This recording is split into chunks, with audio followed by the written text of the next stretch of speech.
श्रीमात्रे नमः।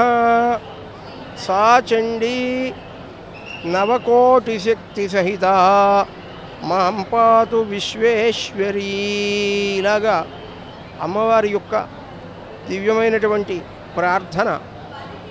ఆ అమ్మవారి యొక్క మహాత్మ్యం ఏమిటి? మహాచండీదేవి అంటే లోకంలో శాంతిని నెలకొల్పడానికి వచ్చినటువంటి రూపం. శాంతి ఎలా కలుగుతుంది? రాక్షసులందరూ కూడా దేవతలను బాధిస్తూ లోకాలను ఆక్రమించి లోకాలన్నింటినీ బాధిస్తూ ఉన్నటువంటి సమయంలో రాక్షస సంహారం చేస్తే కానీ శాంతి నెలకొనదు. అందుకోసమని అటువంటి పరిస్థితిలో అమ్మవారు వచ్చి రాక్షస సంహారం చేసి శాంతిని నెలకొల్పింది. దేవతల యొక్క పదవులు సామ్రాజ్యములన్నీ కూడా దేవతలకు ప్రసాదించి ఈ 14 లోకాలు ఏలమని చెప్పి దేవతలను అనుగ్రహించింది. అటువంటి దివ్యమంగళ స్వరూపం మహాచండీదేవి. చండముండాసురులను సంహారం చేసింది కాబట్టి ఆమె చండీదేవిగా సుప్రసిద్ధురాలైంది. మధుకైటభులు, అట్లాగే మహిషాసురుడు, రక్తబీజాసురుడు, శుంభనిశుంభాది రాక్షసులు, ఈ మొదలైనటువంటి రాక్షసులందరినీ కూడా ఆమె యొక్క దివ్యమైనటువంటి సంకల్ప శక్తితో ఆమె ఆజ్ఞతో మరి ఈ రాక్షసులందరినీ కూడా సంహారం చేసి అమ్మవారు లోకాన్ని చక్కగా సుభిక్షం చేసింది. అనేక పర్యాయాలు అనేక రూపాలతో ఆవిర్భవించినటువంటి తల్లి ఆ మహాచండీదేవి. కాబట్టి ఆమె యొక్క అనుగ్రహం ఎవరి యందైతే ఉంటుందో వాళ్ళందరికీ కూడా కష్టములు నష్టములు అన్నీ కూడా తొలగిపోయి ఈతి బాధలు, రుణ బాధలు, శత్రుబాధలు, రోగబాధలు, ఇట్లా ప్రపంచంలో ఎన్నో రకాలైనటువంటి కష్టాలు ఉన్నాయి. అన్ని రకాల కష్టాలను అమ్మవారు తొలగించి మరి అఖండమైనటువంటి దిగ్విజయము, కార్య నిర్విఘ్నత పరిసమాప్తిని ప్రసాదిస్తుంది అమ్మవారు. ఆ అమ్మవారి అనుగ్రహంతో మనశ్శాంతి లభిస్తుంది. మనస్సుకు ప్రశాంతత, అలాగే మనస్సుకు దివ్యమైనటువంటి తత్వజ్ఞానం గోచరిస్తుంది. మరి ఆ అమ్మవారి యొక్క అనుగ్రహంతో ధర్మార్థ కామ్యములను పొందుతూనే మరి పరలోక సంబంధమైనటువంటి ముక్తిని కూడా చండీదేవి ప్రసాదిస్తుంది. కాబట్టి అమ్మవారి యొక్క దర్శనం వల్ల అందరికీ కూడా సకల సౌఖ్యములు కలిగి ప్రశాంతత లభిస్తుంది. శ్రీమాత్రే నమః.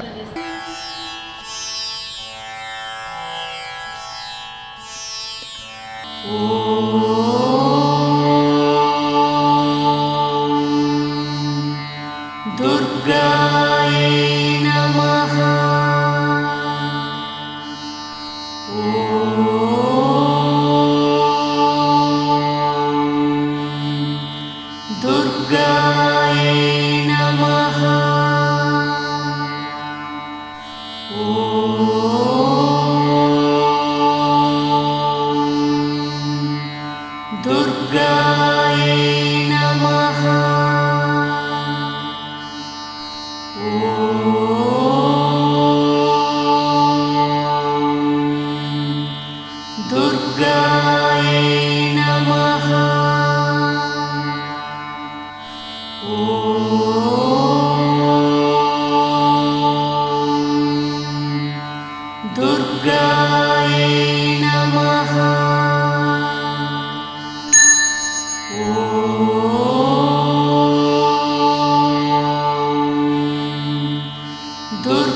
कनकदुर्गायै नमः। ॐ श्री कनकदुर्गायै नमः। ॐ श्री कनकदुर्गायै नमः। ॐ श्री कनकदुर्गायै नमः। ॐ श्री कनकदुर्गायै नमः। ఓం శ్రీ కనకదుర్గా నమః. ఈ దసరా శరన్నవరాత్రుల సందర్భంగా ఇక్కడ అన్నప్రసాదం వితరణ కేంద్రం ఇది. ఉదయం 6 గంటల నుంచి 10 గంటల వరకు పులిహార, దద్దోజనం, కట్టి పొంగలి ప్రసాద వితరణ జరుగుతుంది. 10 గంటల తర్వాత భోజన ప్రసాదం, అన్నప్రసాదం జరుగుతుంది. అన్నప్రసాదంలో భాగంగా పప్పు కూర, పచ్చడి, మజ్జిగ, చక్కెర మజ్జిగ, ప్రసాదము పులిహార స్వీట్ పొంగలి ఇచ్చుడు జరుగుతున్నది. సాయంత్రం 5 తర్వాత 6 గంటల నుంచి నిరంతరం 10 గంటల వరకు కూడా మనకి కట్టి పొంగలి, పులిహార, కదము ప్రసాద వితరణ జరుగుతున్నది. సుమారుగా 25 నుంచి 35 ఏళ్ళ వరకు కూడా నడుస్తుంది. వచ్చిన భక్తులందరూ కూడా చాలా సంతృప్తి వ్యక్తం జరుగుతున్నారు.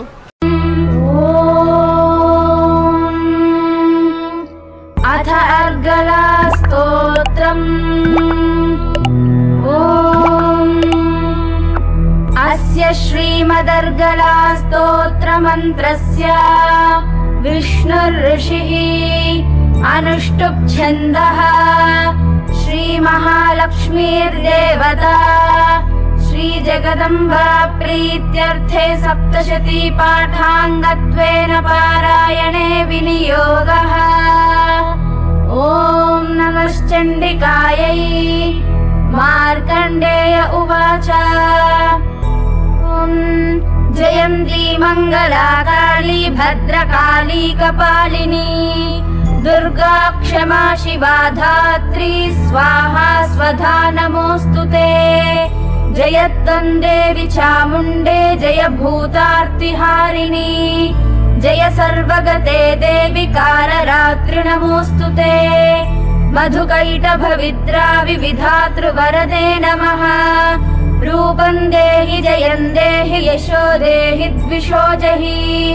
महिषासुर निर्नाशि भक्तानां सुखदे नमः. रूपं देहि जयं देहि यशो देहि द्विषो जहि. रक्तबीजवधे देवि चण्डमुण्ड विनाशिनी. रूपं देहि जयं देहि यशो देहि द्विषो जहि. शुम्भस्यैव निशुम्भस्य धूम्राक्षस्य च मर्दिनी. रूपं देहि जयं देहि यशो देहि द्विषो जहि. वन्दिताङ्घ्रियुगे देवि सर्वसौभाग्यदायिनी. रूपं देहि जयं देहि यशो देहि द्विषो जहि. अचिन्त्यरूपचरिते सर्वशत्रुविनाशिनी. रूपं देहि जयं देहि यशो देहि द्विषो जहि. न तेभ्यः सर्वदा भक्त्या चण्डिके दुरितापहे. रूपं देहि जयं देहि यशो देहि द्विषो जहि. स्तुवद्भ्यो भक्तिपूर्वं त्वां चण्डिके व्याधिनाशिनी. रूपं देहि जयं देहि यशो देहि द्विषो जहि. चण्डिके सततये त्वामर्चयन्तीह भक्तितः. रूपं देहि जयं देहि यशो देहि द्विषो जहि.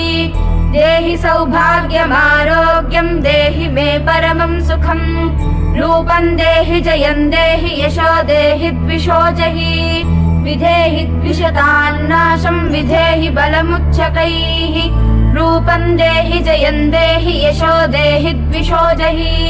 विधेहि देवि कल्याणं विधेहि परमां श्रियम्. रूपं देहि जयं देहि यशो देहि द्विषो जहि. सुरासुरशिरोरत्न निघृष्ट चरणेऽम्बिके. रूपं देहि जयं देहि यशो देहि द्विषो जहि. विद्यावन्तं यशस्वन्तं लक्ष्मीवन्तं जनं कुरु. रूपं देहि जयं देहि यशो देहि द्विषो जहि. प्रचण्ड दैत्य दर्पघ्ने चण्डिके प्रणताय मे. रूपं देहि जयं देहि यशो देहि द्विषो जहि.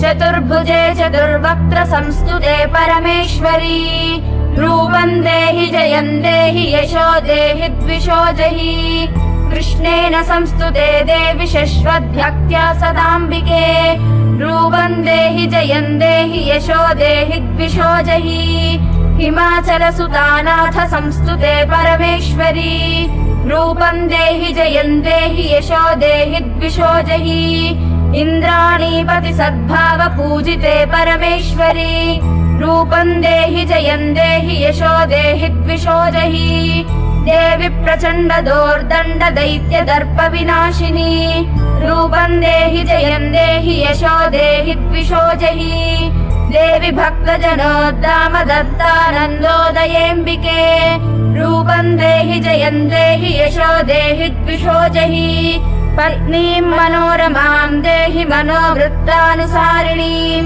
तारिणीं दुर्गसंसारसागरस्य कुलोद्भवाम् इदं स्तोत्रं पठित्वा तु महास्तोत्रं पठेन्नरः स तु सप्तशती संख्या वरमाप्नोति सम्पदाम् इदं स्तोत्रं पठित्वा तु महास्तोत्रं पठेन्नरः स तु सप्तशती संख्या वरमाप्नोति सम्पदाम् ॐ इति श्रीमार्कण्डेय पुराणे देव्या अर्गला स्तोत्रं सम्पूर्णम् अथ कीलकम् ॐ अस्य श्रीकीलकमन्त्रस्य शिव ऋषिः अनुष्टुप् छन्दः श्रीमहासरस्वती देवता श्रीजगदम्बा प्रीत्यर्थे सप्तशती पाठाङ्गत्वेन पारायणे विनियोगः ॐ नमश्चण्डिकायै मार्कण्डेय उवाच ॐ विशुद्धज्ञानदेहाय त्रिवेदी दिव्यचक्षुषे श्रेयप्राप्तिनिमित्ताय नमः सोमार्धधारिणे सर्वमेतद्विजानीयान् मन्त्राणामभिकीलकम् सोऽपि क्षेममवाप्नोति सततं जाप्यतत्परः सिद्ध्यन्तुच्चाटनादीनि वस्तूनि सकलान्यपि एतेन स्तुवतां देवि स्तोत्रमात्रेण सिद्ध्यति न मन्त्रो नौषधं तत्र न किञ्चिदपि विद्यते विना जाप्येन सिद्ध्येत सर्वमुच्चाटनादिकम् समग्राण्यपि सिद्ध्यन्ति लोकशङ्कामिमां हरः कृत्वा निमन्त्रयामास सर्वमेवमिदं शुभम् स्तोत्रं वै चण्डिकायास्तु तच्च गुप्तं चकारसः समाप्तिर्न च पुण्यस्य तां यथावन्नियन्त्रणाम् सोऽपि क्षेममवाप्नोति सर्वमेवन्न संशयः कृष्णायां वा चतुर्दश्यामष्टम्यां वा समाहितः ददाति प्रतिगृह्णाति नान्यथैषा प्रसीदति इत्थं रूपेण कीलेन महादेवेन कीलितम् यो निष्कीलां विधायैनां नित्यं जपति संस्फुटम् स सिद्धः स गणः सोऽपि गन्धर्वो जायते नरः न चैवाप्यततस्तस्य भयं क्वापीह जायते नापमृत्युवशय्याति मृतो मोक्षमवाप्नुयात् ज्ञात्वा प्रारभ्य कुर्वीत न कुर्वाणो विनश्यति ततो ज्ञात्वैव सम्पन्नमिदं प्रारभ्यते बुधैः सौभाग्यादि च यत्किञ्चित् दृश्यते ललनाजने तत्सर्वं तत्प्रसादेन तेन जाप्यमिदं शुभम् शनैस्तु जप्यमानेऽस्मिन् स्तोत्रे सम्पत्तिरुच्चकैः भवत्येव समग्रापि ततः प्रारभ्यमेव तत् ऐश्वर्यै यत्प्रसादेन सौभाग्यारोग्यसम्पदः शत्रुहानिः परो मोक्षस्तूयते सा न किञ्जनैः ॐ इति श्रीदेव्या कीलकस्तोत्रं सम्पूर्णम्